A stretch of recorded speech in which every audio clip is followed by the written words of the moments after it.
Jeff Townsend Media. It's a huge, incredible, tremendous platform. It's not stupid and it's not fake news. Lots of money. Believe me, it's the best. Believe me, Luke, it's the best. Yeah, you have to. He said it, so it's like, what can you do?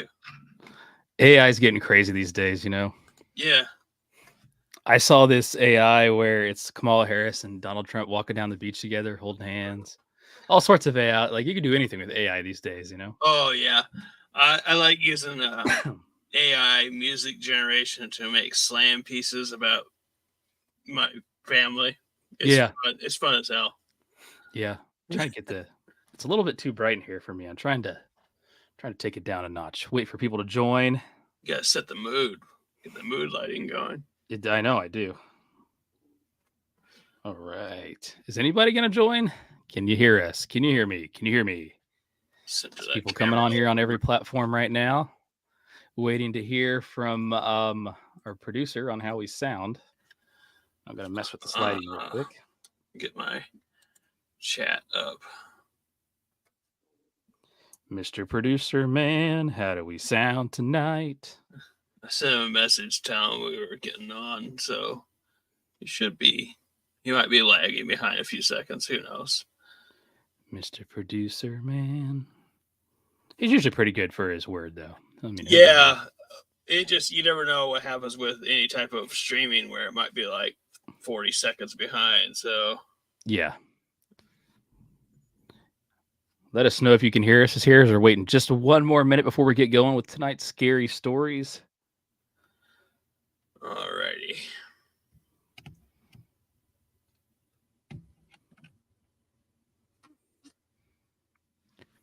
I got my 37 Zombie shirt. I got this at the convention I was at. Oh, yeah. That looks cool. I was working for this company running some games, and so they gave me this. Heck yeah. Well, not going to complain about that, are you? Yeah. It's kind of spooky. It's about zombies, right? It's pretty spooky. I mean, zombies are spooky. If they were... Actually, it's funny you said that because I started watching those Resident Evil movies again this weekend. I was like on a Resident Evil movie kick for some reason. You know, I don't know why. Did you ever watch the Netflix series? Half of it. Yeah, it was pretty good. It wasn't as good as Fallout adaptation, but no, it's not. Can you hear us, producer? Are you out there? Can you hear us? We need to know. He just said the video finally came through for him. So he sent me a message just now. He said he's getting on. Cool. Yep, he got you. Cool. That. Should we get going? Should we keep him waiting? Should we get him going? Oh, I'm ready when you are. I got 3 stories, so I can lead off if that sounds good to you. Yep. Let me get the intro going here. Hold on.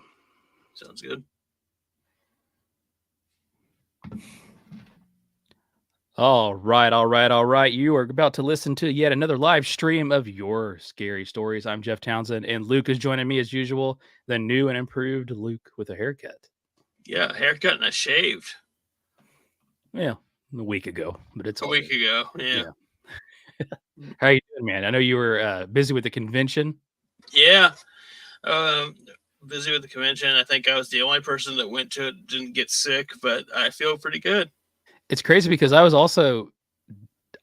incredibly sick traveling to Texas for work. I was like, I don't know how I'm going to make it home. People were like, why'd you travel with COVID? I'm like, I didn't know I had COVID. Yeah. You know? Oh man. So like after the convention, a lot of people in like Facebook groups that went to there, they were talking about how they all got COVID. I was like, oh man, I hope I don't get sick. Then I haven't. I don't know. I was asked how is Texas that I get propane. I never get propane. I need to. I got to go back next week, so I'll let you know if I can find some. Yeah, get a can of propane to bring home. Anyways, I'm glad your cosplay convention went well. I know you're excited about that all year. You got that out of the way now. Vacation's over, and it's time for some scary stories tonight. I have 2. You have 3. I have one story that's I don't want to say a normal story because it's pretty messed up. We'll go into some details on that. Then I also have a video story. I need to make sure I can actually have that file on here. Let me look. I don't think you could say any of our stories are ever normal. we always say this one's a little different than normal, but like they're Yeah. all weird. Like, but that's the greatness of the show is that we come up with stuff that every time is a little bit different, and a little bit crazier, because there's always some new scary story. My studio has become a scary story for me every week. Oh yeah, I got to get this thumb drive working here. You have All like right. You have like a flame effect going on in your background. Oh yeah, I've got the studio decked out, man. The red flame effect. I feel like Kane from WWE. You know. That's awesome. See, I gotta get this piece of crap to work. What is it doing?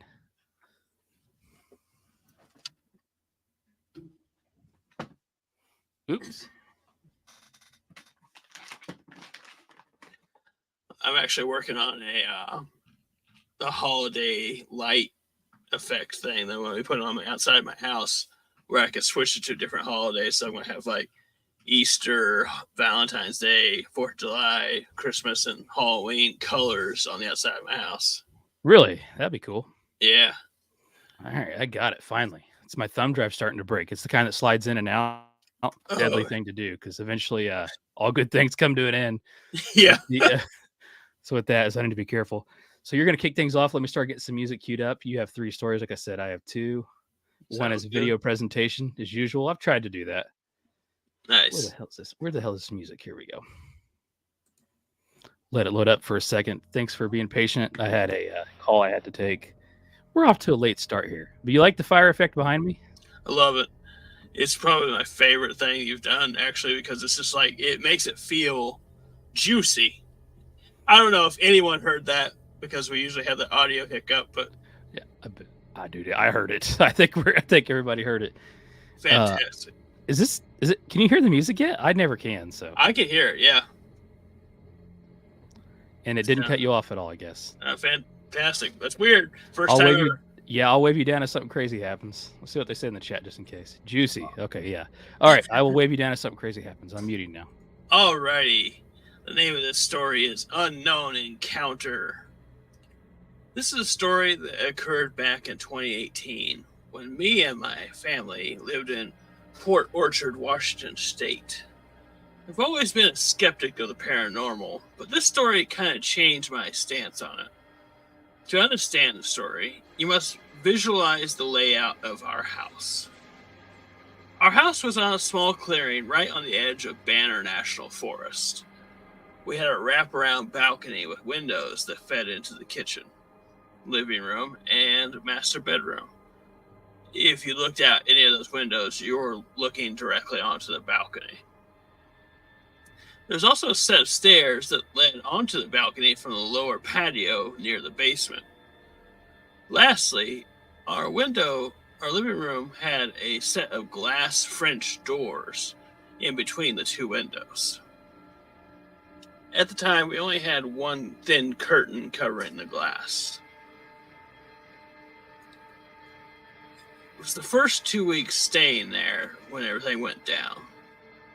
Everyone went to bed around 10 or 11. Around 2 in the morning, my mom had woken up to the sound of scratching and footsteps on the balcony right outside of the window. She peeled back the curtains on the window and saw nothing, but kept hearing scampering sounds that got progressively faster and more aggressive. She then woke up my dad, and they both went into the living room to get a better view from the doors. My mom, afraid of what was out there, got down on her hands and knees and slowly peered through the curtain, only to be confronted with 2 sets of eyes looking directly at her. They didn't move, even when she screamed and jumped back. After about 5 minutes, they heard them calmly walk around the balcony and down the stairs. They convinced themselves it was just deer or something, since we did live on the national forest. When my mom told me about this the next morning, I remembered we had cameras that the previous owners had left. So I decided to take a look.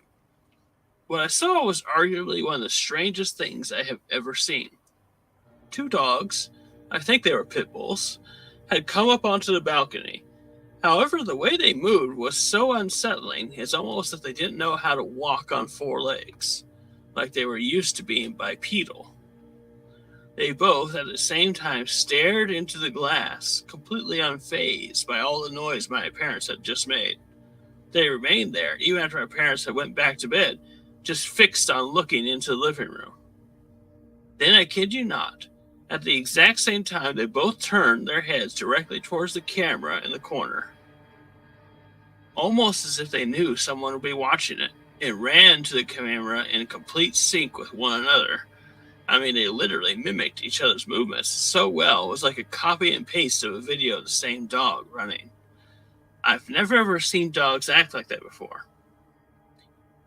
Even their eyes were eerie to look at, since they were staring right into the camera lens the entire time. Then they simply walked down the stairs and into the woods. As far as I knew, both our neighbors didn't have pit bulls. I was left so creeped out by the footage, they seriously acted like animals in disguise. That doesn't make any sense. I kicked myself every day for not taking that footage with me when we moved. I'm even unsettled writing the story now. Anyway, thanks for reading. I think I can speak for both of us when I say you're welcome. You're welcome, yeah. That's pretty creepy. I'm not gonna lie. I think the eyes part was the creepy part. Yeah. What I liked about this was it kind of felt almost like a Skinwalker story, right? Because they mentioned that they felt like the animals didn't walk like they always run all fours. They kind of, he mentioned that at first they almost kind of stumbled up, and then the idea of them both turning and looking up at the camera in unison, that is pretty creepy. Yeah. It is rather disturbingly creepy. I have a couple dogs now. I have another dog. Since the last time we spoke, I have another one. And so they don't move in unison. When they're moving together, they're kind of like, loping along, but they're not. Yeah, it's not perfectly, yeah. And he described this as like almost like a copy and paste video of the two of them running together, which makes it seem otherworldly. Yeah. And he mentioned he was in Washington State now, just far north for a skinwalker. But there are other things out there that are similar stories that I've read elsewhere. That they said it was moving like by what'd you say? He said that it didn't look like it was used to walking all fours, like it had used to be bipedal, like it used to walk on two legs. But kind of. Sorry to cut you off. It reminded me of the like Nightcrawler sort of thing. How you always see them, or like I'm thinking of the right thing, right? Where they're awkward with the legs. Yeah, the crawler. We talked about, but it was like that. But it was like on 4 now. Okay. Yeah, so it wasn't moving properly, and that to me is a strange thing. I want to know more about this. I haven't been able to find out anything else in the area yet. I tried to look up more, but I hadn't found out more in the area. But it sounds like a similar creature to the crawler or a skinwalker, but different breed. Like this thing is not necessarily violent. And someone mentioned that it actually kind of reminds them of a different type of spirit that is more of a curious spirit, not an evil entity. Like it was just there to observe someone new to the area. And so that's also kind of creepy in its own right. But that could be what it was. Someone mentioned that it was likely a spirit of the forest coming to check in on new tenants on the edge of this, national park. It's definitely creepy regardless. It didn't seem like it was like evil or something, I guess. I don't know. But you're like, it just seemed like a curious spirit. Yeah. And that's what it comes across as. And especially the fact that it kind of just stared at the camera like it was wondering what that was about and stuff like that. Sorry, messing with the screen to my left is like blasting my eyesight. It blasting my eyes. It was crazy. Put yourself in the shoes of this person. What do you think you would do? Myself, well, I would make sure I kept the cameras going all the time. But they didn't mention ever seeing it again until because they had moved away without having encountered this thing. So it seems like whatever it was left them alone. So for me, it would come down to like keep observing and trying to find out more. But they never saw it again, which makes it even more kind of spooky in that sense. Like they never saw these two dogs again. They just disappeared. Calling them dogs seems weird to me. Doesn't sound too. I guess it kind of does, but there's just like you said, the glaring differences of how they're moving. Unless it's some ghost dog, or something. Yeah. What do we go to the chat here? I would move away. Somebody said they did eventually move. They did say they eventually moved, and they man, it's just like something so crazy happened. You'd like think you'd really want to keep that footage. Yeah. I could see though. There's a lot of times when there's something you want to keep when you're moving that you just end up forgetting. Yeah. So like things get forgotten, they get left behind. I can see that happening, and just like an SD card that would go missing at the drop of a hat. I've lost probably 50. 50 SD card. Yeah. Especially when they're like micro. Remember those days? I have a bunch of micro SD cards that I have bought for different projects, and a lot of them I have lost. You lost them all. You're just you lack responsibility for an SD card. No, they are small. Yeah. I don't know. It just seems like to me it'd be something I'd be like, man, this is so crazy. I would have shared it in some platform where I could probably go back and get it. Wait, how long ago did they say this was? 2018. So yeah, 7 years ago. What was it? Anybody else will be putting that on Facebook and stuff, like. Yeah. This is what I saw. It was crazy. They said they're trying to get answers. They say they had sent it out to anybody else trying to get answers or not? No, they were just talking about it. They thought they wanted to share their story finally after some time. I think if that happened to me, I would share out like you did with the Fox thing that I don't know if those trail cameras ever got set up, but you went to that group and you're like, hey, what does it sound like to you? I think that's what I would have done. Yeah. I'm guessing for them, it was less imperative. Like maybe they didn't feel super threatened. They were just more found inquisitive. Like I found it reading it. So I think maybe in the heat of the moment, they were more like, oh, you know what? Maybe that wasn't something that meant us danger. Like there are times when you encounter something and it doesn't feel dangerous, and maybe you just kind of just like blow it off. I mean, that's what they did.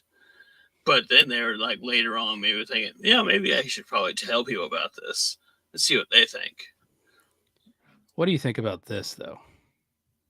This comment at there was no the MySpace wasn't a thing then, man. It still exists. Yeah, but it wasn't like mine. Yeah. I mean, it was done like, I don't know, 2011 or 10. It kind of just vanished off the face of the earth. They were using Friendster.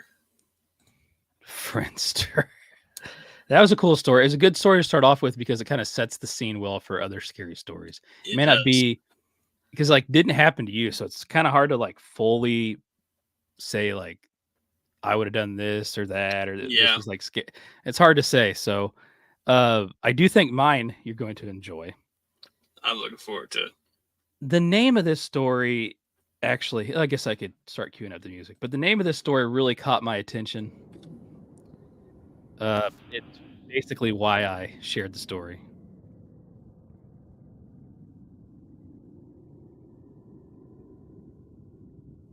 Can you hear me? Yeah, you sound good. Okay.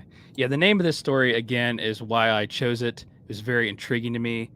It kind of like, because we came off of the Man in the Cloak in the Graveyard story, and I was like, man, this story is amazing. This is the name of it, It's called The Man in the Yellow Raincoat. Yeah. So this is good. Here we go. So this is a story that happened to my mom's friend in Korea about 10 years ago. Every time I hear this story, I still get chills. My mom's friend lived in an apartment complex. She was a stay-at-home mother with a young daughter and her husband worked during the days. One day she was coming home from running errands with her daughter and got onto the elevator in her building. When she got on, she noticed that there was a man wearing a cap and a yellow raincoat, and he kept his head low so that she couldn't really see his face. She immediately felt really uneasy because of this, and she made her daughter stand to her side, furthest side away from this man. What made her feel even more uncomfortable was that when she pressed a button on her floor, there was no other number lit up already. And on top of that, she noticed that he was carrying something wrapped inside a newspaper close to his side. Things started to click in my mom's friend's head, and she started to panic and decided to take out her cell phone and pretend she was calling home to her husband, who was obviously really not home and was at work. She started saying things like, "Oh, I'm on the elevator about to get off. Can you get the door for me, please?" And making it seem like her husband was waiting at home for her. When the elevator did reach her floor, I think she lived on something like the 12th floor. She quickly get off the elevator and grabbed her daughter and started to walk as fast as she could to her apartment. She noticed that the man also got off on that floor and was slowly following her from down the hallway at a distance. When my mom's friend got to her door, she started to bang on it and shout, "Hey," husband's name, "I'm home. Please open the door." And kind of pretended like she was coming and he was coming to answer the door. She was talking back with somebody. Upon seeing this, the man in the yellow coat started to walk away back towards the elevator. When he seemed to be far enough away, my mom's friend quickly picked up her daughter, slid open her door's passcode thingy. This is how people get in and out of apartments in Korea. And started to frantically punch in her key code. But the problem was the buttons would make sounds that were loud. So the man knew that no one was going to answer the door for her, and he turned around and started to run back towards them. My mom's friend at this point was frantically screaming and trying to push the buttons as quickly as she could. When she finally got her door open, the first thing she did was throw her daughter in through the door. When she got herself in, she saw that the man was inches away. She managed to shut the door and lock it before he could wedge his hand or weapon into the door. Afterwards, looking through the door's peephole, she saw the man was walking away back towards the elevator. Fast forward to several months later. My mom's friend was watching the news, and there was coverage on the capture of a serial killer named Yo Young Chu, who used to kill a lot of different sex workers and other women in the area. She told my mom that she could never forget the dread she felt when she saw the too familiar picture of him in a yellow raincoat and the exact same hat that he was wearing at the time. He was wearing in the elevator at that time. He was also wearing it when he was apprehended. So that is the end of the story, but they did go ahead and attach the Wikipedia page of this guy to the story. So let me see if I can share my screen. This guy is legitimate, very creepy. Share screen.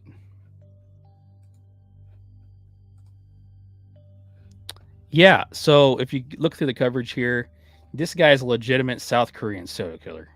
Sex offender, obviously, and cannibal. He admitted to the murders of multiple people, mostly sex workers and wealthy old couples. They convicted him of 20 murders. Mutilated at least 11 of his victims. Admitted he ate their livers to some of them. He committed crimes between the... actually, it was looks like less than a year if you look at this article. September 2023 to July 2024. He's apprehended in July. His motives in front of the TV camera, what did he say? Women shouldn't be... Wow, this slur word there. And the rich should know what they've done. Apparently, this guy had been married. He had a son. He's previously convicted 14 times of several different charges and served 7 years in prison prior to his string of murders here. We can look at some of these details as we go in here, but he did confess to killing 19 of them, apparently. He admitted to additional murder, a male street vendor. He eventually confessed to killing 28 people, this is several days after his arrest. He continued to, confess more and more as he went along here. I don't really know more details I can go into without being too gruesome, but so the motives here, this section, I thought this was interesting. Based on the content that was in his apartment, searched after his arrest, there were some speculation that he patterned his killings after several movies, including Public Enemy, Very Bad Things, A Normal Life. He later confessed to being inspired by another serial killer. I haven't heard of this person, who had murdered 9 wealthy people. Okay, so psychologists assessed this guy, concluded that he was not mentally ill, but exhibited usual signs associated with antisocial disorder, whereby a person creates their own belief system based on distrust of moral and social norms. Trying to get to the point where he got to, he's still detained in a detention center. Apparently, this was like sparked great debate on capital punishment.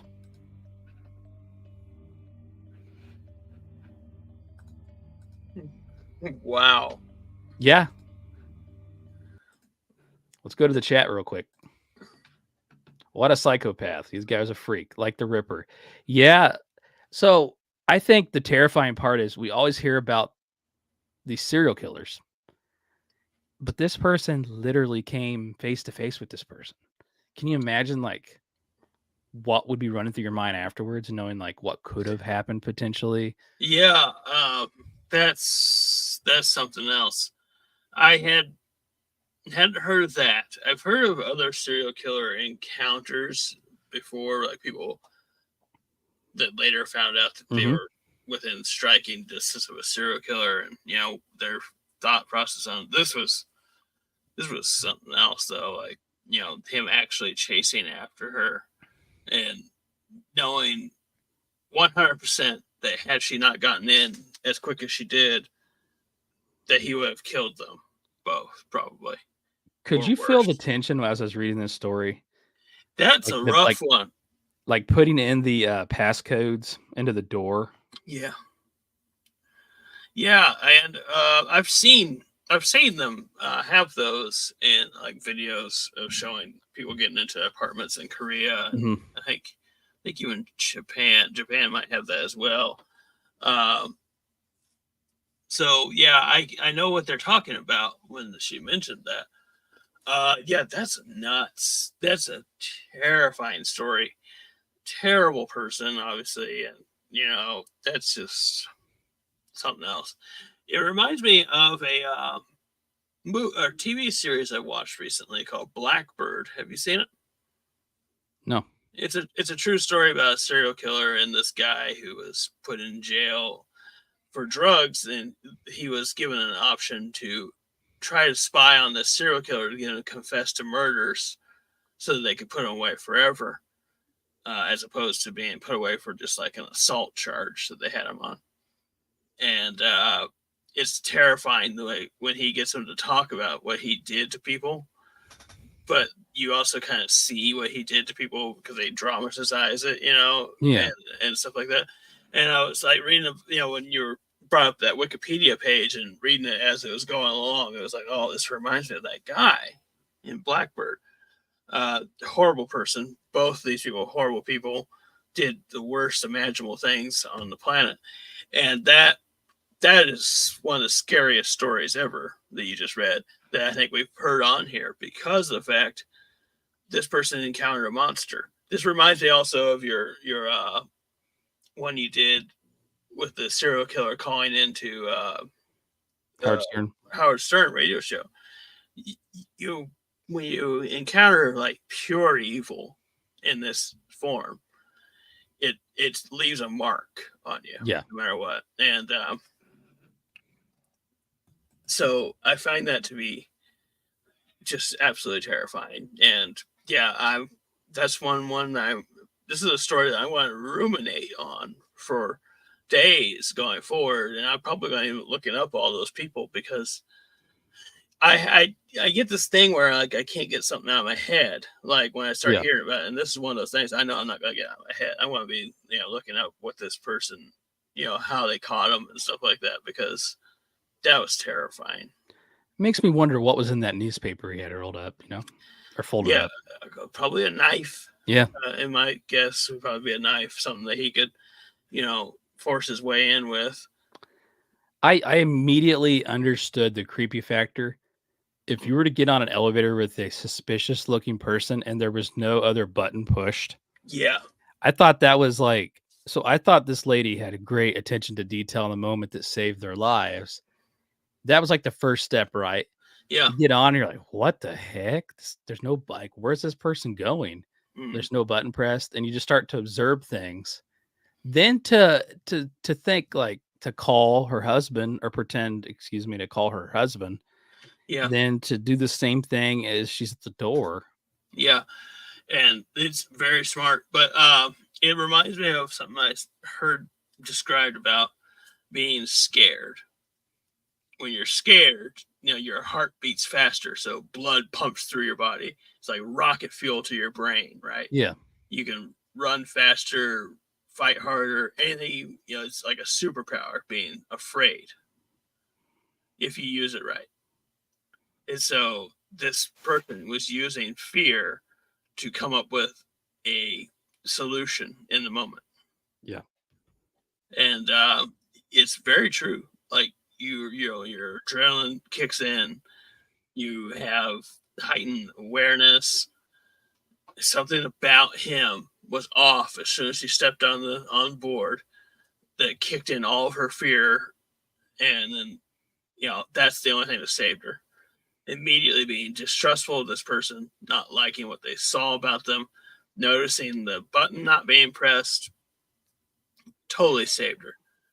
And it's interesting that people in duress, different forms of duress, become superhuman. The speed at which she punched in those numbers, remembered them perfectly.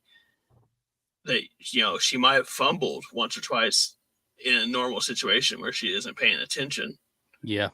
That would have cost her life.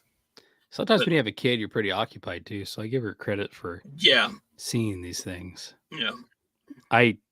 Do you think he started running back because you think that really pissed him off?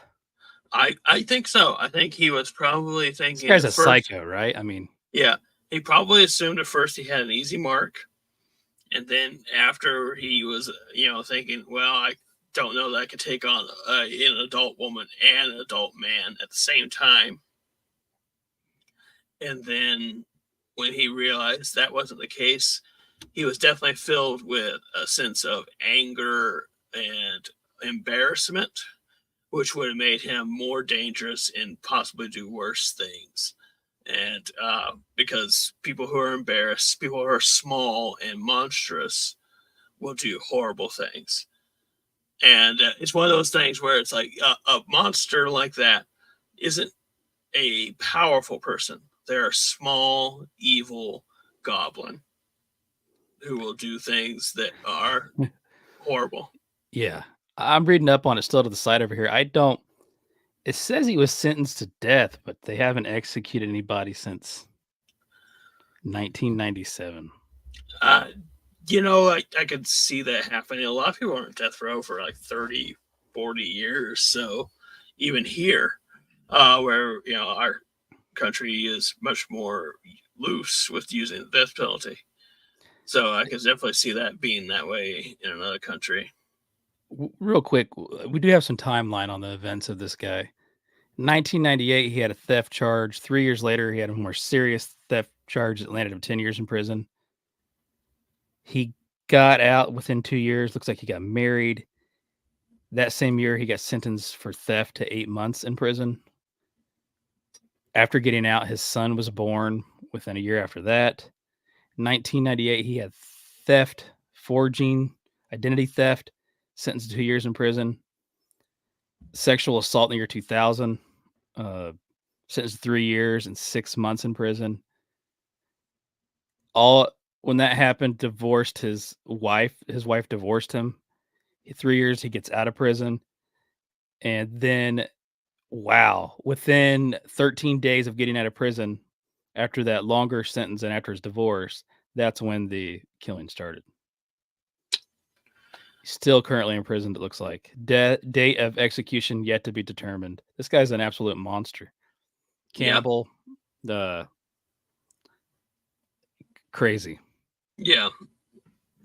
I would argue I mean, it's like slippery slope, right? Like obviously they said like this person's not deemed mentally ill. Obviously he's mentally ill. I mean, Yeah, what it is, they legally speaking in Mhm. terms of what they can do with him. They want to right. make Like sure was he capable of yeah. they don't want him to be considered mentally ill and like not in control of himself, so that Yep. he could be punished more severely.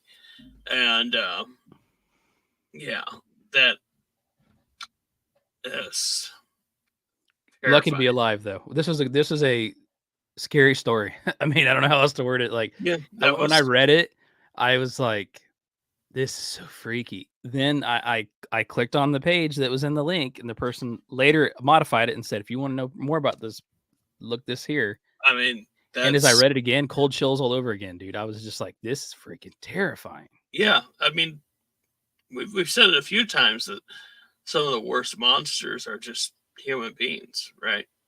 It's not like I don't know what this person was going to do to me. They were like really suspicious. You probably know what he was going to do to you. Yeah. There are some people you can look at where you're just like, I know I need to keep an eye on this person because I can't let them follow me. And I can't let them, get me alone. Incredible story, though. I'm glad that person shared that. Yeah. Flip it back over to you for your second story of the night. Let me start queuing up the music. You going to be able to top that story? Not a chance. Give it a second. Oh. Probably will now. I think I can hear you now. Okay, cool. So my second story is called My Possible Wendigo Sighting. Tonight I was discussing this extremely weird and terrifying experience my friend and I had when we gave someone a ride home. So I decided to write about it now. To give more context of what happened and why I stated possible sighting. I live on the western slope of Colorado, and I'm an avid marijuana user, especially when I'm up late with a friend and we're working on Dungeons and Dragons campaigns. So it's really difficult for me to say it being real because I was definitely under the influence. The strange thing about it is how my friend and I felt and saw the same thing.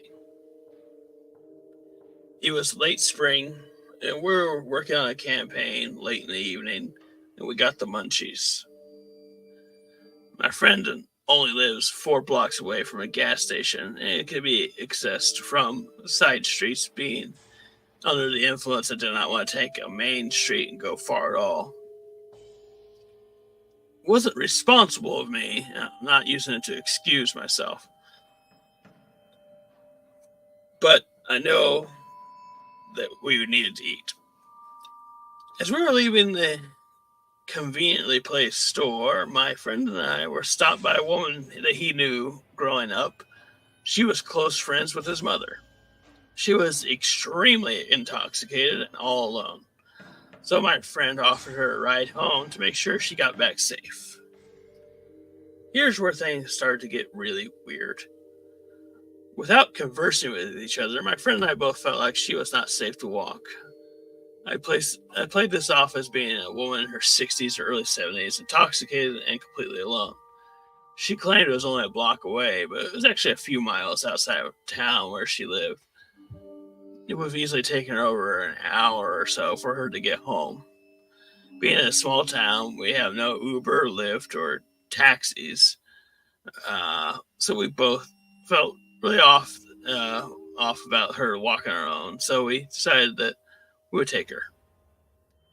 When we got down the road from her place, she asked us to drop her off away from her place so that her boyfriend didn't see our headlights. At this point, I didn't want to go into anything further, and there were so many red flags about the situation. I guess knew it was best just to drop her off, as requested, and go back to my friend's house. As I reversed down this single lane dirt road, I told my friend that I'm going to pull just over before we get back to town because I really need to use the bathroom. And then we both agreed that she was in a very bad situation tonight. Once I turned around this bend in the road, my headlights shined into a small group of trees and bushes. I noticed this extremely large, elk-like creature lowering itself from being exposed in the headlights. I could make out the face, but it wasn't normal like an elk. Large antlers that came off like dead branches. The front legs were inverted, skinny, and extremely long. I could tell because its hind legs and lower half were lower than the upper body. Could have been crouching or sitting, though. Upper torso was huge, and I thought I saw stripes on its fur. My friend said it looked like its rib cage was actually exposed. The eyes reflected the high beams exposed on it, and at first I assumed it was an elk because they were everywhere in the area. But it was easily over 15 feet tall and thin. I didn't immediately react to it and kept driving, but I did see it. The conversation between my friend and I stopped as if we had both saw it and tried to process it. After I pulled off to use the restroom slightly a mile away, I couldn't help but looking down the road to make sure the creature wasn't coming after us. It was a feeling I never experienced before. And when I turned around to get back in the car, I couldn't help but notice my friend staring down the road as well, doing the exact same thing I was doing. I asked if he saw something as well. He said what he saw was something that looked like the forest spirit in the Studio Ghibli movie Princess Mononoke, but from hell. At this point, my fear was validated, and I jumped into the car and sped off. The feeling we both had was both more of a sense of dread, almost like we were being hunted, or if we were to investigate it at this time, our lives would have been in danger. I never in my life felt this type of fear before. It was a new experience that I never thought I could feel. I'm glad she made it safe and we were in the right place at the right time to give her help that she needed.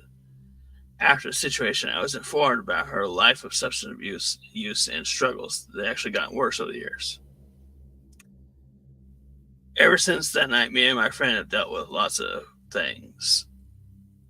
We've had deaths in the family and things like that. I struggle to claim there was any association with what we saw that night, but it's very strange how our lives increasingly got worse since. I was told that there was a chance that it was an evil spirit that attached to us that made things worse, but I don't know.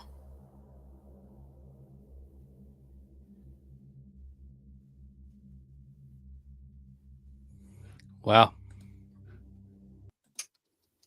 Wow. Or it was a Wendigo, I guess. Some not dear comments flying in the chat. Yeah. It's a very popular subject on this show, I guess. It has a lot of similarities to a lot of the not deer stories, but also a lot of people say that not deer is also a Wendigo. So, yeah, I could see it for sure. Well, a lot of people say that, like the Wendigo, we discussed this, I think, during the last the video, yeah, that it has a couple different forms. One is the very skinny man, which is what we saw in the video. Yeah, and the other is the elk-like creature, which with the bone face. And they even mentioned in this that his friend said it looked like it was its ribs sticking through. He thought it was stripes. Which reminded me exactly of the video we watched. That person clearly was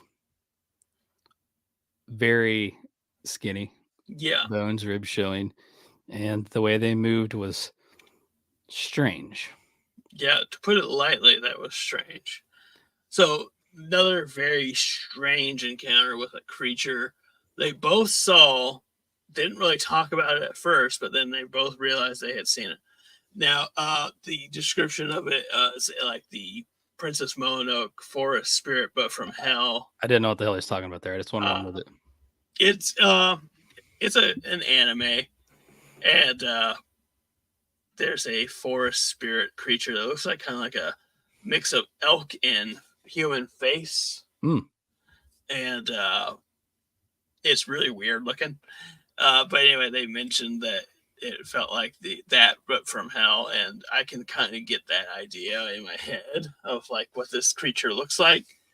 And yeah, that was one I thought that's pretty scary. You know, one thing they couldn't get out of their head is that he's a bathroom. They had to use the bathroom, and that actually kind of is one of those things that's like makes you kind of believe the story, right?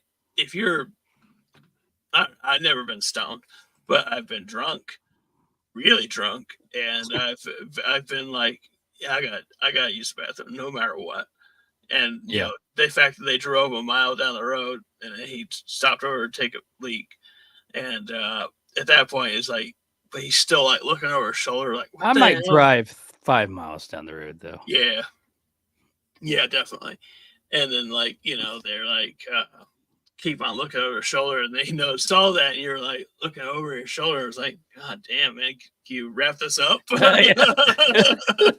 Exactly. Especially if you really only went 1 mile. I feel like that's not safe enough from this. People in the chat are asking a curse.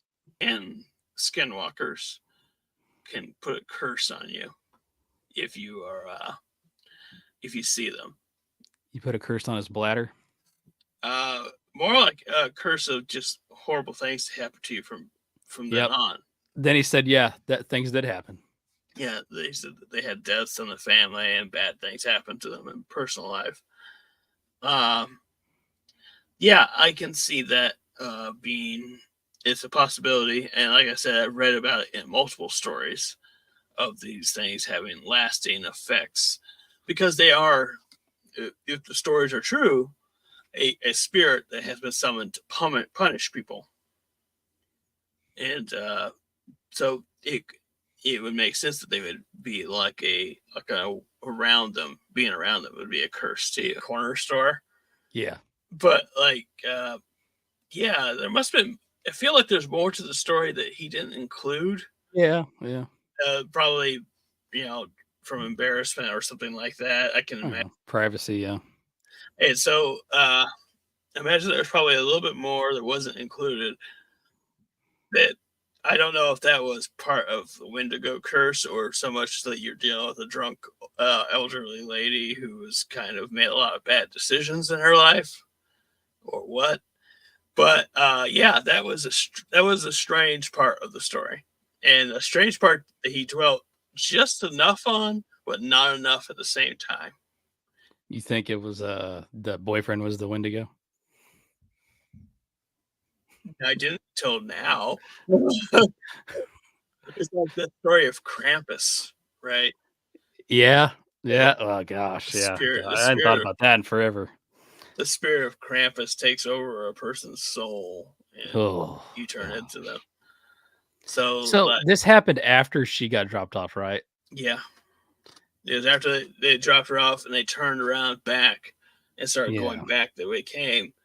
And he described it like his lights went over, like they were maybe like turning a bend, and it went over some things. And the fact that it kind of was like trying to get out of the lights is kind of interesting. Like described like an animalistic thing, but being 15 feet tall, that's a different story. 15 feet. Just think about that. 15 feet tall. Yeah. I guess you wouldn't really know. It would look. Point being, it was gigantic. Yeah, and like, I don't know. I've been around people who've been really stoned. They don't really lose all their faculties, right? So, like, I don't believe that him being under the influence of marijuana would make it so he would envision something like this out of nowhere. So, like that. So he listed as maybe possibly because of that, but I don't believe that. So. Yeah, that's a very interesting. It was a very scary story to me, and I thought, this is like, if this is a Wendigo sighting, a real Wendigo sighting, it's interesting to hear, and it also, like, half of my stories have been not deer or skinwalkers or Wendigo now, so it's like I like those types of stories. Yeah, Not necessarily as terrifying as a real life serial killer. The man in the yellow raincoat. Yeah, the yellow raincoat. Good Lord. But definitely scary in its own right. Yeah, no, it was a really good story. I enjoyed that one a lot. I think that's something you'll never forget the rest of your life that happened to you. Yeah. But you'll always like the raincoat story. Like, you know what the person was. You Yeah. always wonder what the hell that was, though. Yeah, exactly. And you better hope you never find out, right? I mean, I guess. Yeah, it's kind of like the tiny person that I saw running alongside the truck one night. Oh, yeah. Yeah, I think I told that story. Yeah, you did. When you guys in the back of the truck, you'd move something. Yeah. Yeah. It was dark. Yeah. Yeah, I saw that, and I can't explain it. Well, that's a perfect segue into what I have, because we're going to go to a clip of Paranormal Caught on Camera, one of my favorite shows. Oh, yeah. Plus, they allow their content to be shared, so it's nice of them. It makes it even more favorite. Well, yeah, right? I mean, the gift that keeps on giving. It helps everybody out, I guess. But yeah, this is one that I found absolutely terrifying. And of course, like I said, it was caught on camera. It's a haunting experience a guy had when he was home. I think he said his wife was at work or something. I'm curious what everybody thinks, so I don't want to waste any more time. Let me pull it up. Very creepy apparition of a ghost, by the way.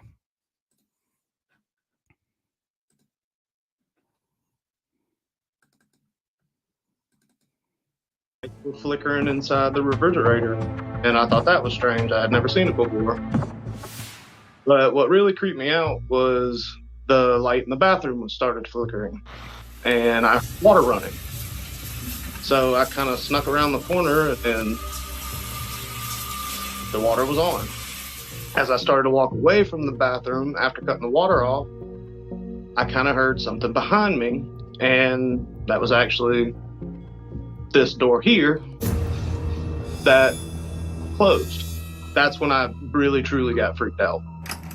Cody walks outside and calls his girlfriend to tell her what's been going on. She tells him to stay out of the house. I said, well, look, I'm going to go back in and I'm going to keep filming because I don't know what to expect. And when he does, he finds the kitchen in total disarray. All the chairs were on the floor, knocked over. All the cabinets were open. Nope. I said, nope, I'm going back outside. I don't know what this is. I got scared. After 2 hours, Cody finally musters up the courage to go back inside the house. I went through every single room looking for somebody, thinking maybe somebody had gotten in and they were just trying to scare me. I checked every room, under every bed. He doesn't find anyone. The fourth or fifth time I had watched the video, I noticed something in the corner of the room, which is actually my daughter's room. So I screenshotted it and I just zoomed in on it. My heart just dropped. I could feel my face, all the blood in my face ran. I mean, it scared me. It just looked like somebody watching me. I didn't sleep that night. If I captured something like that, I would not be going back in my home. I mean, at all, without a team of investigators and possibly a priest for exorcism purposes. This is such a classic horror movie moment. Nope. As humans, we assume to look around at our eye level and see what's going on. So we are missing the thing that's right above us. And in this case, that's the scariest part. I often talk about spirits in the home being benevolent, being helpful, not to panic. But when I see something like this, when I see that upside down head peering into the main room, I got to admit, a part of me does start to panic.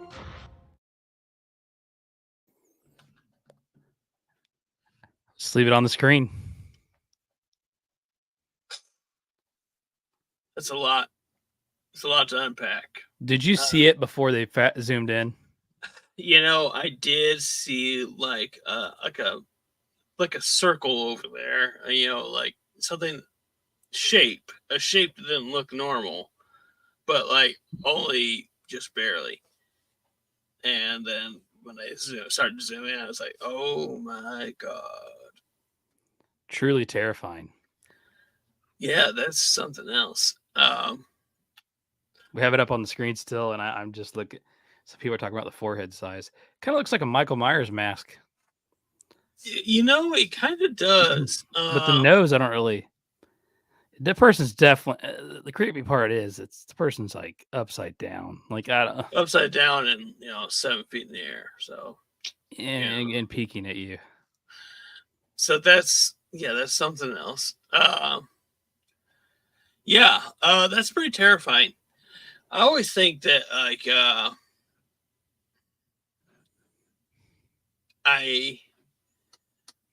I like to try to observe things, and so like as you're going through this video and stuff like that, you see things like maybe that can be done or that can be done or whatever.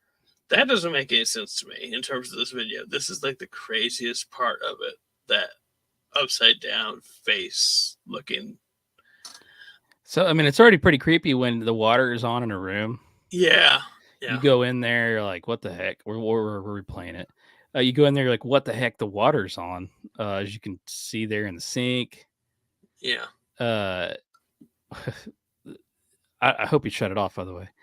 Yeah. As he's walking away, though, he hears a sound as he's walking away behind him, as he's talking about right now. And when he turns around, look at that. So let's freeze it right there. I don't know if that was a mirror or something. You can see above the sink. Mm-hmm. You don't see anything. Yeah. The door's definitely closing. Yeah. I don't see anything, a shadow under the door. I mean, I see something in the middle there, but I don't see something. The way this light is shining through the bottom of the door, I'm thinking, if somebody was actually standing on the floor behind the door, you think you would see that. Yeah, you would. Yeah. So whoever it was is not standing in front of that door at all.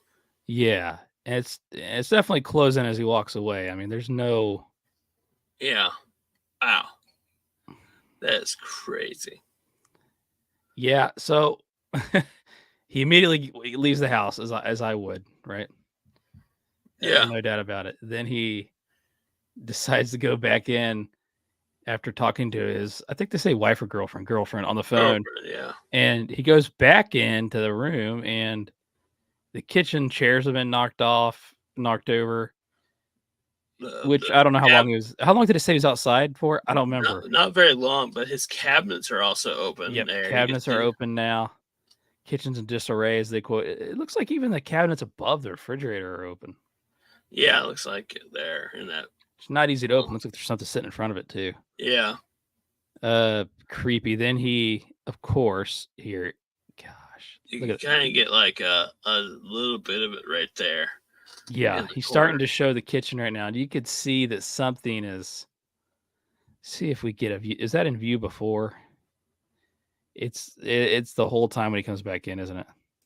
You see it right up there still, I think. Yeah. You can see something up there at that point. Oh, gosh. Does it move? It's really hard to tell with like phone cameras unless you have the base file and able to transfer frame by frame, right? Yeah, I'm just trying to see if it looks like it moves up the wall up higher or not. It's right there. Kind of seems like it's just always up there in that corner. Yeah, he's moving too, but like, does it peek out more? You know, or is that him moving the camera? It's hard to say. Like I said, it's really hard to tell with like video files unless you're able to look at it yourself frame by frame. Well, one thing's for sure. He definitely didn't see it when he came back in until he watched it later. So that's pretty crazy. Wow. There is a, speaking of, so the bathroom he mentioned, you know, it doing weird stuff and like things like that. Wow. What's that in the background in there? Is that like a stuffed animal or Looks like a stuffed dog or something. He says Yeah. it's his daughter's room or something like that. somebody's saying it does in the chat. It does what? It does move. Oh, no, yeah, that's what I was about to say. Viv Games' bathroom door will just open occasionally. Dude, I've that's seen so- it. I've been in the room and I just like see it open. I was like, what the hell? He said, At yeah, it this just point in does time, the amount of stuff that happens at Viv Games is insane. that. Yeah, I will say that I'm fairly certain that the house is haunted, but you know, what are you gonna do? Dude, I've- just- yeah. this is terrifying, Luke. Like, oh my god. So I've long since decided that if a spirit or a ghost could physically touch or harm me, that means I can physically touch or harm it. That's Okay. my belief. So if I'm going to go down, I'm going to go down swinging. So if I see something like this, I'm actually probably going to attack. That's just been my thought process on it for years now. Yeah. I just thought, you know what? I'm not going to be afraid in the sense of it controlling me. I'm going to fight back. So, You're gonna fight that thing? So you're Yeah. saying you're going over there and punch it in the face? oh yeah, if I see something like that ever in my life, I'm going at it as hard and fast as I possibly can. Some of the chat's saying, somebody could fake this because they wanted attention. Yeah, I mean they could. I mean, yeah, you could. Yeah, you could tape something up there or shove something in the door frame up there, Yeah. I guess. And there are ways to do that. But what is it? Yeah, here's my thing about scary stories and things like that. Is it that every story you hear has to be true, or does every story just have to have a subtle lesson that you should learn? Like, is this 100% right? Is this a spirit that he caught on camera? Have any of the stories we've told happened? Or is the underlying thing about us learning about being aware, taking care of ourselves, and being present and knowing that something could happen more important?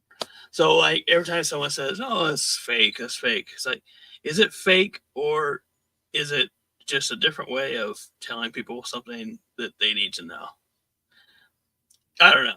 I think you need to be open to the fact that things can happen. Things like this can exist because life in and of itself is a perplexing miracle that we can't even fathom. And an afterlife is very possible and very real. And something like this, some evil entity or evil magic that could have conjured some sort of creature at some point that could exist, or at the very least, you might save yourself from running into a serial killer in a yellow trench coat by being mindful of the evil that exists. Preach it, brother. So, like everyone, is it fake? Maybe. Is it real? Maybe. Either way, dangerous things exist, and you need to be aware of it. It's terrifying, that's for sure. Very terrifying. I It think looks- it looks like an abnormally big head. Is that There hair is a- on top of the head, you think? It looks like hair. It definitely looks like, I'm trying to think it if I doesn't put my look head in the like, corner of the my door. forehead isn't that much smaller than that forehead. That's a pretty normal looking forehead to me. Yeah, it's the eye part that gets me. It may not even seem that big of a head, period. I do wonder, is the door frame at the bottom of him, like there's kind of, it branches out of the shadow of that eye. Yeah. And I don't know what that darkness is, Yeah, it's hard to say. Like, it could be artifacting from the camera, that at distance they're not great at picking up subtle details, so they kind of blend together. The pixels do. Look at that. Look at the eye area. Yeah, Gosh. like the darkness of the eyes. My eyes get kind of dark too. So like this feels like a real person's face, which makes it terrifying because it doesn't look like it's a fake face to me. This video terrified me when I watched it. Because like turning my phone upside down makes it worse. Yeah, I wish I would have set it up to do that. I can't really. I don't know. Like I'm looking at it, I'm just like, it doesn't look like a fake monster face or something like that. Because like I said, my eyes could get dark around this area and kind of sunken looking. Normally my forehead's a little bit large. And so I'm looking at it, it looks like a normal person to me. And that makes it more terrifying. Does that make sense? Yeah, it does. I can maybe see a little area with the nose. I can't really see a mouth. Yeah, part of that, like I said, is kind of like artifacting with the camera at a distance. So to me, the fact that this looks real, like it looks like a real person, to me makes it look more terrifying. Someone sent me a picture of a Michael Myers mask.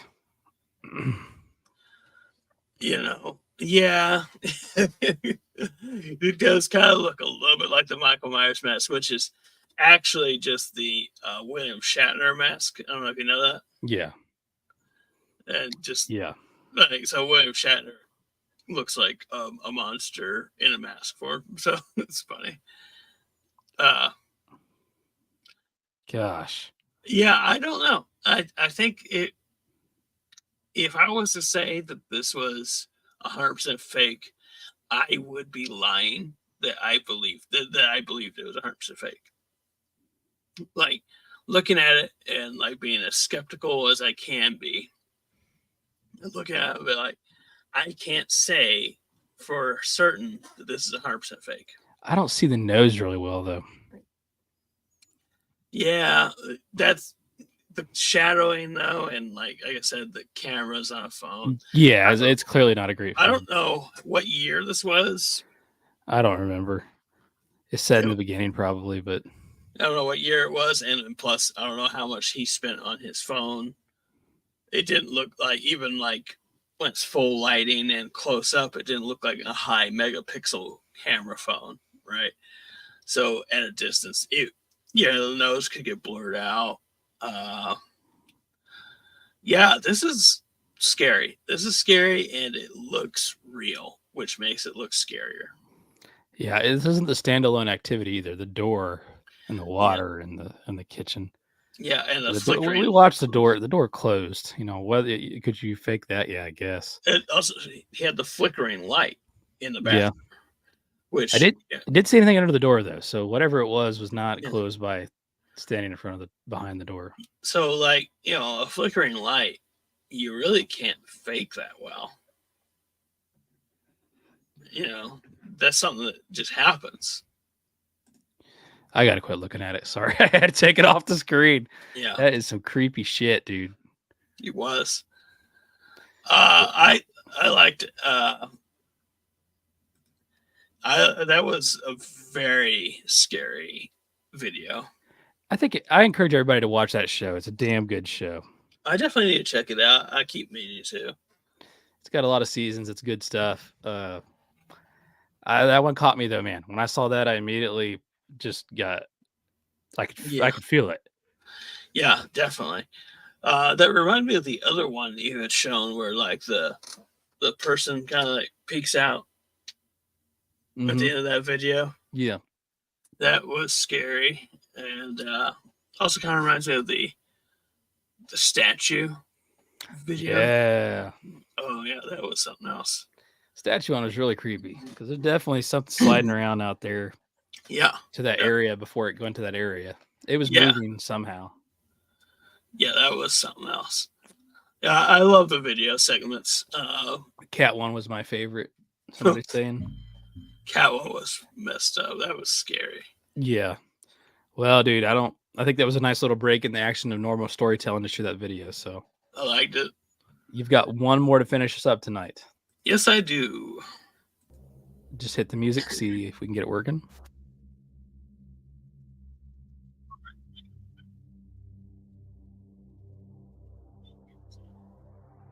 Oh, well, we had a few stories where it worked properly right away, but we'll see. You're good. All righty. All righty. The name of this story is just Wendigo Encounter. I've been debating on sharing this story with anyone outside of my small circle of people that were there. But I want to share my experiences in hopes that it saves someone's life or to give understanding of what someone else has experienced. This was late fall 2010 in northern Canada. I went deep into the wilderness with my father and eldest brother to hunt for moose. We left early morning, just before sunrise, trying to cover as much distance as possible before nightfall. We traveled winding rivers and had to repeatedly portage over rapids all day.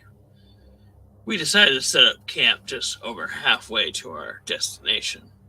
My father figured that we'd make the rest of the journey tomorrow. Well, when everyone bedded down for the night, I decided to go grab some firewood and relieve myself down by the bank of the river, just out of reach of the light from the campfire. Out from the tree line, about 15 yards away, I could hear rustling in the bushes. I watched the area where I heard the noise and focused on that spot.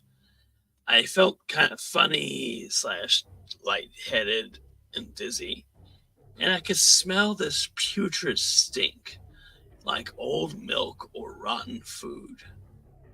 Then I saw the tree start to move and morph out of the way ever so slightly, and they began to take the shape of a head and facial features.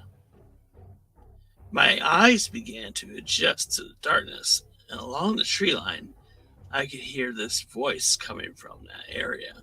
I recognized it. The voice sounded like one of my relatives who had recently passed. The face took the shape of my relative. "Hello," they said. "I missed you. Come see me." I smiled and stepped forward a bit, but stopped to analyze the situation. My relative's face stopped smiling and became emotionless. The skin began to turn pale and peel away. Chunks of flesh from their cheeks began to fall away, and I felt shock and fear overwhelm my body. Couldn't make sense of it at all, so I started to back away and move back towards camp. Didn't realize at the time that I had been walking towards the voice, and I was further away from the firelight than I intended. The voice became angry and began shouting at me, "Come here." So I started to run away, but as I looked back one more time, I saw the most disgusting thing I have ever seen. It was rotting flesh on gnawed bone, caved-in eyes, and a hollow chest cavity. This humanoid creature was tall and super thin. I ran as fast as I could, trying to yell for help, but the fear had made my voice quiet and raspy. I ran along the riverbank, and I could hear the heavy breaths and the stomping feet from this thing right behind me. I made it on top of the riverbank, and I grabbed a hold of my leg as I jumped up. I gripped and tore the grass, trying to lift myself, and yelled as loud as I could. And finally, my voice came back, and I yelled that someone has my leg. My brother woke up and ran over to where I was and pulled me up and took me over to the fire. I was terrified, trying to explain what I saw, what looked like my relative, but not. I was trying to convince them that I wasn't seeing things. But my brother nodded his head and said, "I saw it too. I know." That solidified it. He acknowledged that it was real. We stayed up all night after that, rifles loaded and close by. We packed up when the sun was coming up and we went back home. We hadn't shared the story with anyone out of fear of being labeled as crazy or liars.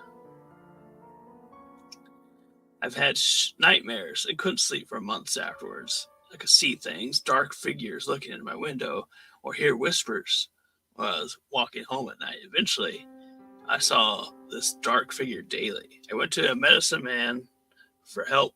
I've learned that the ceremonies only relieves it temporarily. Friends have given me everything from protection pouches to certain crystals. I found out the strong possibility that I encountered a Wendigo. I learned that you encounter one and survive, it attaches to itself to you like a parasite.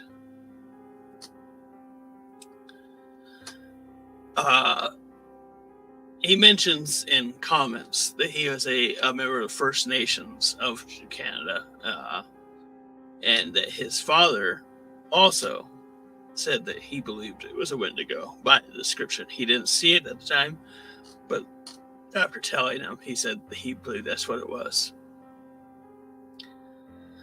And since then, he said that he continues to go to a shaman to try to relieve himself every so often of this burden.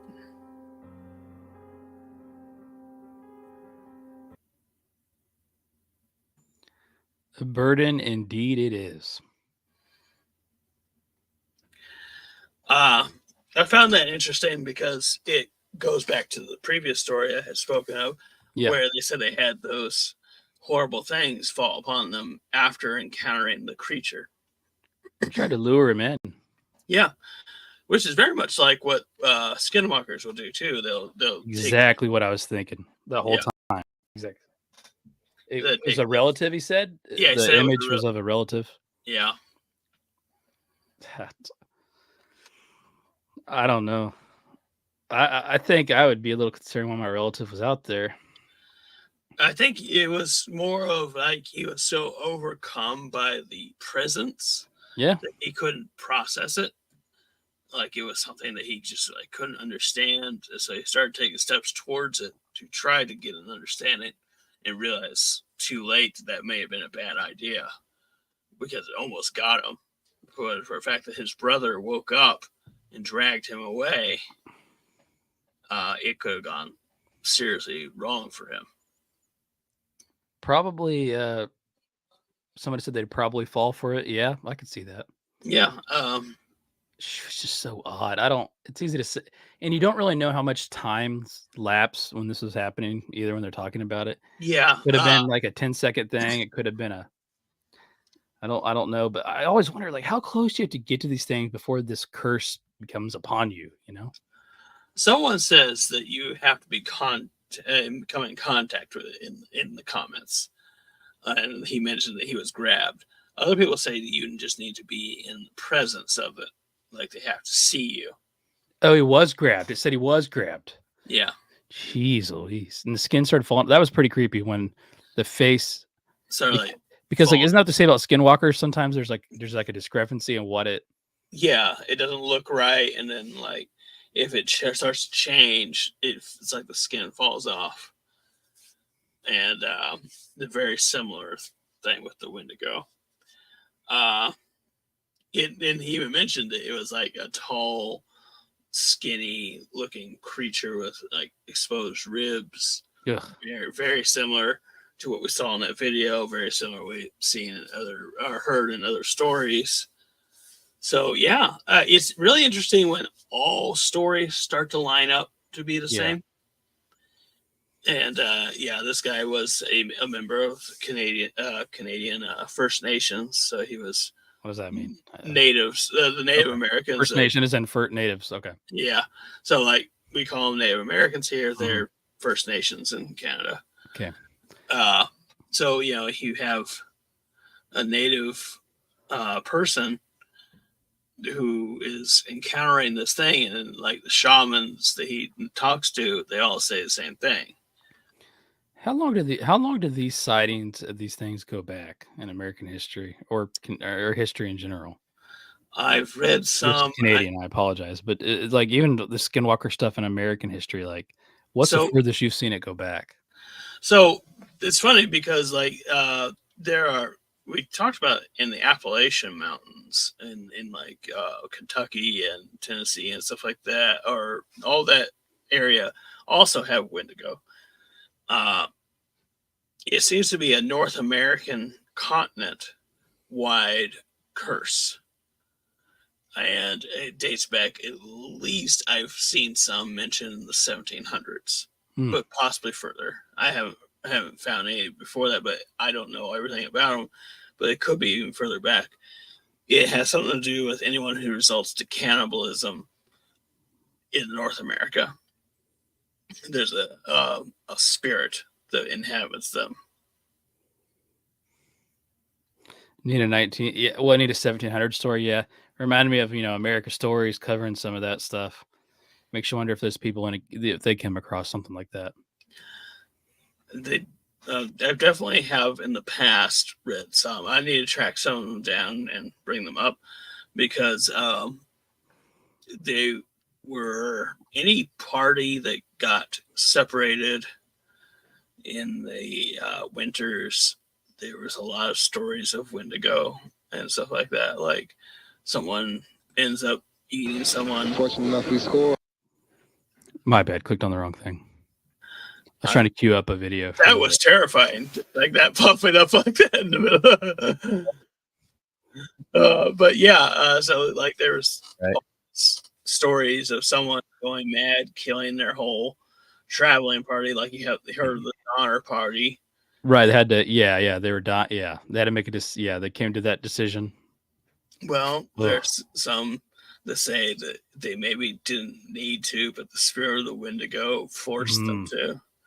And, so these stories go back a long ways, and you only hear about Wendigo in the North American continent, but you hear about it all over the North American continent.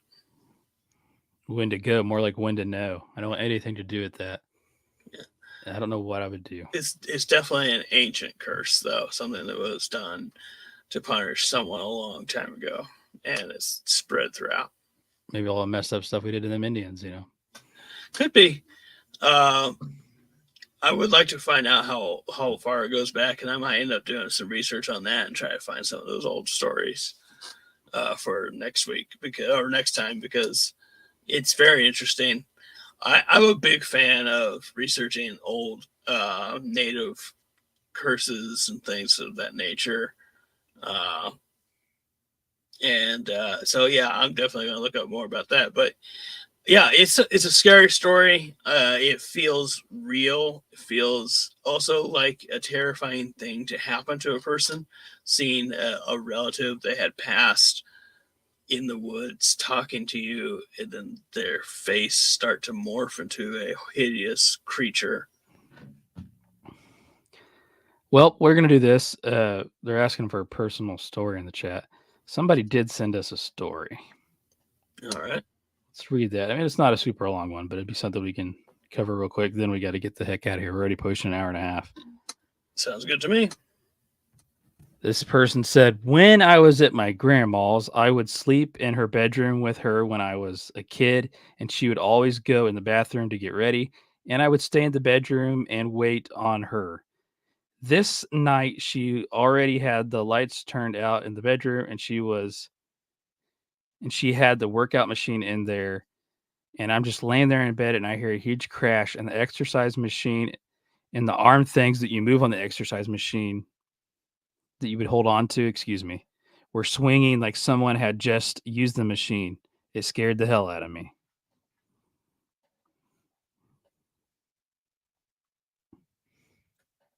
That is terrifying because those things don't move without a significant amount of force.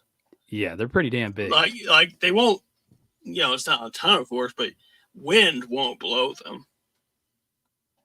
If anyone has ever used one, you have to push and pull. And so, yeah, that's not something that will happen with just a fan. Yeah, imagine being a kid and you hear this crash and you look and things moving like it's been being used. Yeah, that's scary. Whether or not it was a ghost or someone was in there. Yeah, I was about to say it might be scary if it wasn't a ghost. Yeah, no matter what, that's terrifying. Yeah, and yeah, wow. I love getting stories from people, listeners, and viewers, and stuff like that, because that makes everything more intense. Yeah, it makes you like, you don't always know people that have these crazy things happen to them, but when you can hear a story from somebody, it's just like reassuring that maybe I'm not crazy because the stuff I've had happen to me, you know? Yeah. And I think the person went back to sleep. Viv Games is asking.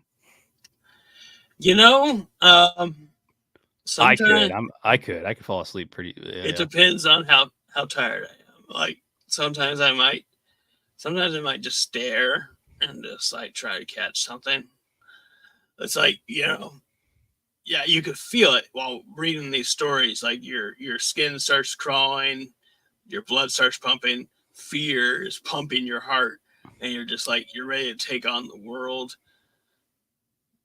That's kind of how I feel after all these stories. It makes me excited, and it makes me want to fight a ghost. Fight a ghost. Well, let's do this. I don't have a new video for tonight, but let me find something real quick. Classic from the past. Wind down a little bit. We'll come back and wrap the stories up tonight. Sounds good.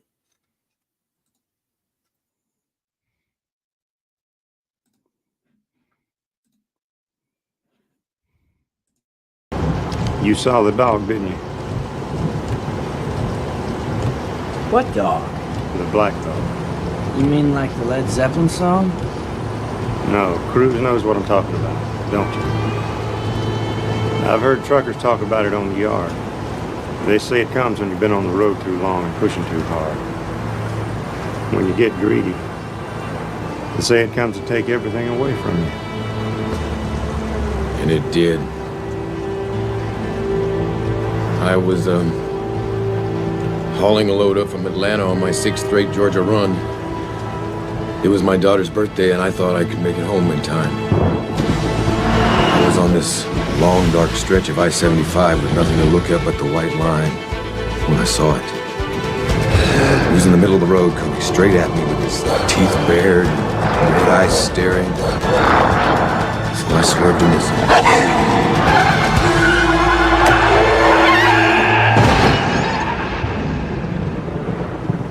I lost control.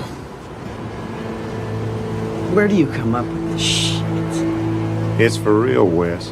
Yeah? And I bet you've seen UFOs and aliens with big eyes. No. Just a black dog.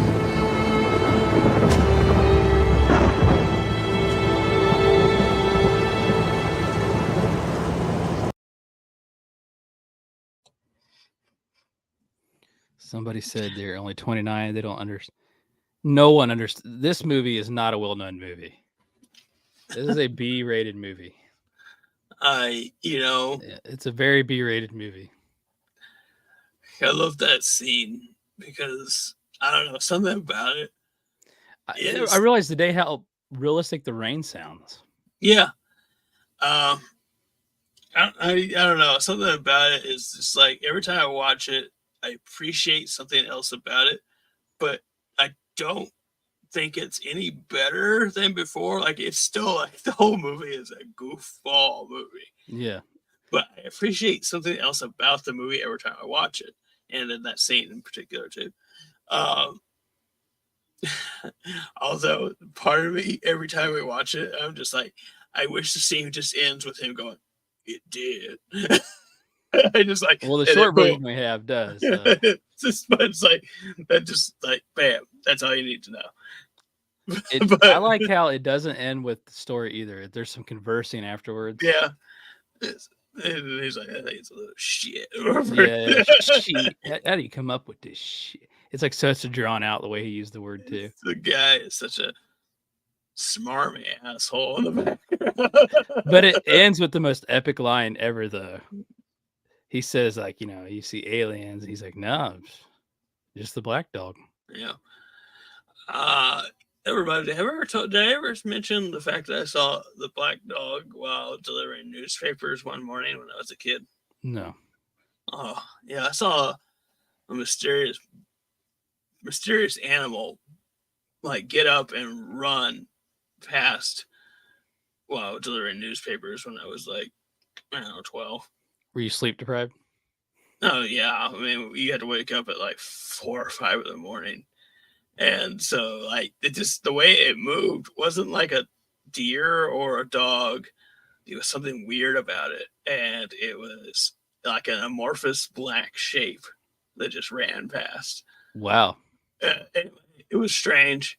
And there's this one house that was like in the back of like not like a wooded area, but there was a couple of trees, extra trees, more trees than a normal house has. And that's where I saw it. Anyway, yeah, I saw the black dog. I was about to say, you need to get a T-shirt. I saw the black dog. I do need You think we could make that? You could get away with that copyright wise? Yeah, you could say you saw the black Trademark. dog. No one. They wouldn't care. Yeah. That's a good T-shirt idea. Viv Games, you need to arrange that. You need to design that. Yeah. That and one that just says ish. Ish. Yeah, there's a couple. Speaking of the past, the stories and the stories tonight, what was your favorite tonight? The yellow raincoat, man, the yellow raincoat.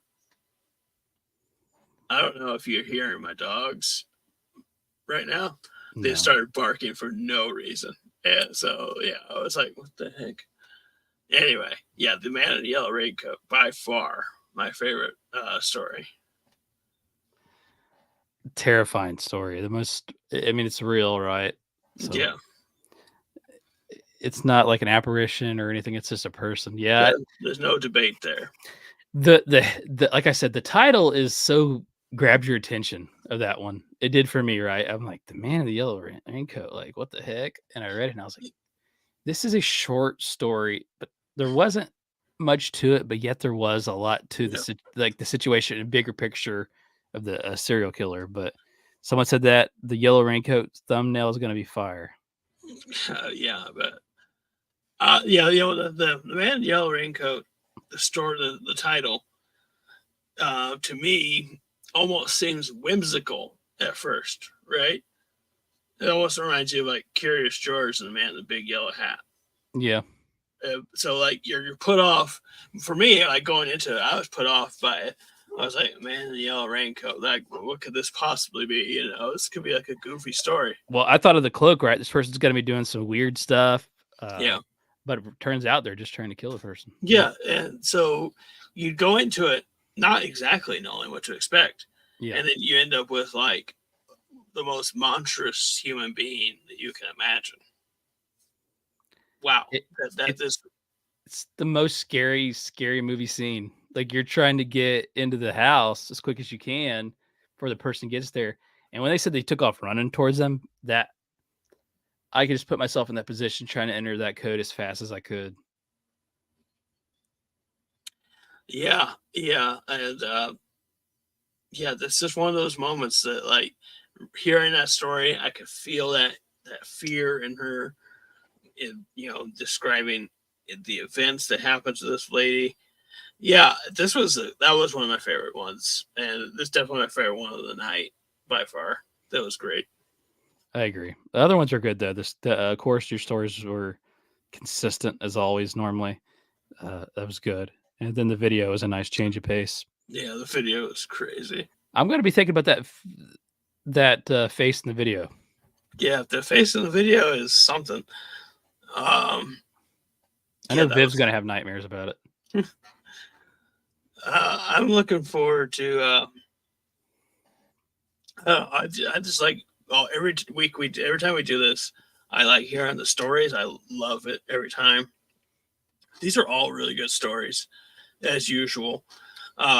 So you know, it's all, like I said, it's always hard to pick one, but yeah, it was a good night. I agree. I did get the stream schedule updated. I'll send it to you for the remainder of the year. Okay, cool. I did slightly modify it. You can let me know if it works for you, but we should have that up for the rest of the year. Every 2 weeks, you know, that's what we try. And crap happens, guys, and we're sorry about that. We really are. Yeah. Can't control sickness and stuff like that. Yeah, that's what hit last time. COVID, I actually didn't have a voice 2 weeks ago when we were scheduled to record this. And you just got back from vacation. You were exhausted, but yeah, stuff happens. We do have it laid out the rest of the year. Hopefully, again, we can hit some cool times of the year, some Thanksgiving stories, some Halloween stories, some Christmas stories, some New Year's stories. Hopefully those are all things coming up here in the next 4 months or so that I'm pretty excited about. We need to do something special for Halloween. I don't know just yet, but we need to figure something out. Yeah, I agree. But there's some great Thanksgiving. I mean, there's some, holiday based good stuff out there. So I'm excited. Make sure you go to yourscarystories.com, check it out. The live stream schedule is there. The links to the audio and the video content are there as well. Or you can go to jeffyoutube.com, and all the stuff from Jeff Townsend Media is there. I think that's our plugs. The social media links and everything are on the website as well. Man, like you said, another great night, and I'm excited about digging into stuff for the next one. Me too. And yeah, if you're out there, episode, appreciate it. Yeah, everybody watching live weekly, we really appreciate it across all the different platforms. It's nice to have that interaction and feed off of it. So we also appreciate you checking it out later. Don't get me wrong, but live is the way to go. So any closing thoughts, Luke, before I hit this outro and get us out of here? Watch out for guys in yellow raincoats. That's in an elevator. Yeah, definitely. Especially if they haven't pushed any buttons.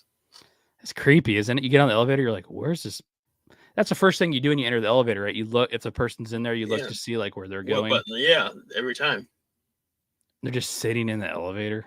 Gosh, that's creepy. Yeah, don't do that. Don't do that, folks. But what you can do is keep being you and keep being great.